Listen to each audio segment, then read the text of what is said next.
नमस्कार दोस्तों, आप सब कैसे हैं। आशा करती हूँ आप सब लोग ठीक होंगे। तो आज हम एक प्यारा सा लाचारी गीत लेकर आए हैं, जो कि ये लाचारी गीत बहुत प्यारा है।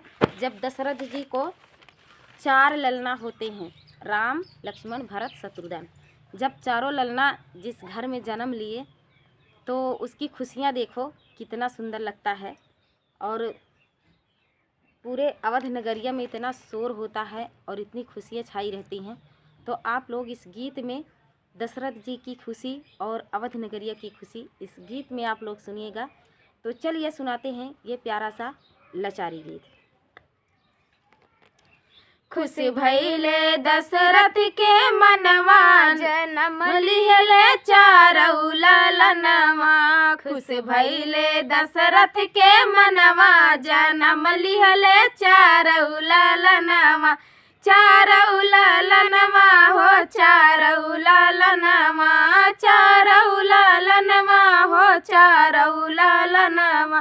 खुश भइले दशरथ के मनवा, जन्म लिहले चारऊ ललनवा। खुश भइले दशरथ के मनवा, जन्म लिहले चारऊ ललनवा। अवध नगरिया में खुशियाँ है छाई, अवध नगरिया में खुशियाँ है छाई। अन्न धन लूटाई रहे सोनवा, जन्म लिहले चारऊ ललनवा। अन्न धन लूटाई रहे सोनवा, जन्म लिहले चारऊ ललनवा। खुश भइले दशरथ के मनवा, जन्म लिहले चारऊ ललनवा।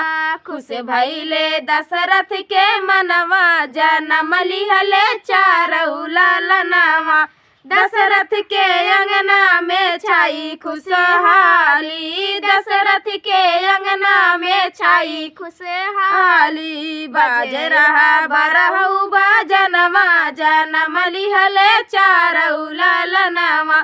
बाज रहा बरहु बाजनवा, जन्म लिहले चारऊ ललनवा। खुश भइले दशरथ के मनवा, जन्म लिहले चारऊ ललनवा।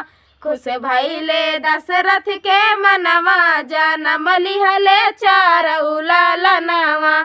कहवा पे उपजाई चंदन कैला कड़िया, अरे कहवा पे हरियर बास। कहवा पे उपजाई चंदन कैला कड़िया, अरे कहवा पे हरियर बास। कहवा पे जनमी है सीता रानियावा, अरे कहवा पे जन्मे श्री राम। कहवा पे जनमी है सीता रानियावा, अरे कहवा पे जन्मे श्री राम। बन बीचे उपजेला चंदन कैला कड़िया, अरे कोठी बीचे हरियर बास। बन बीचे उपजेला चंदन कैला कड़िया, अरे कोठी बीचे हरियर बास। जनक जी के घर जन्मी सीता रानियावा, अरे राजा दशरथ घरे राम। राजा जनक घरे जन्मी है सीता, अरे राजा दशरथ घरे राम। कारण खातिर चंदन उपजे, अरे काऊ कारण हरियर बास। काऊ कारण खातिर चंदन उपजे, अरे काऊ कारण हरियर बास।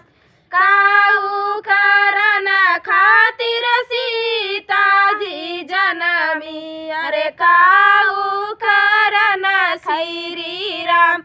काऊ कारण खातिर सीता जी जनमी, अरे काऊ कारण श्री राम। माथे तिलक खातिर चंदना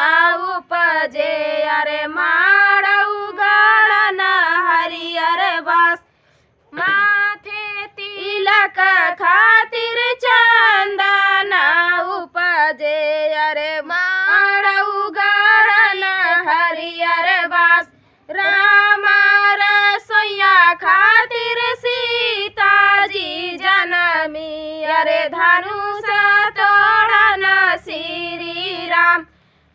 राम रसोइया खातिर सीता जी जनमी, अरे धनुष तोड़न श्री राम। कहवा पे उपजाई चंदन कैला कड़िया, अरे कहवा पे हरिया